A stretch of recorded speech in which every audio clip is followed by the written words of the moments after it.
পুরা বরাক বেলির মধ্যে প্রথম এমন বিজনেস আইডিয়া আমি লাগাইছি। কিতা বুঝছস, করতে নি বিজনেস। এখন কুকুরের বিজনেস তুই কেমনে করবে রে বাবা?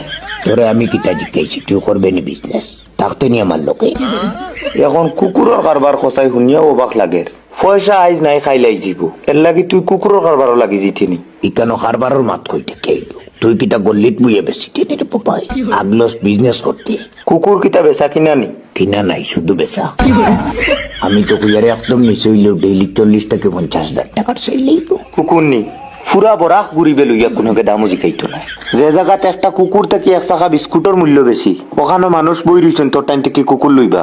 আরে ভাই, যেখানে মূল্য নাই এখানে তো যাওয়ার প্রশ্ন হয় না।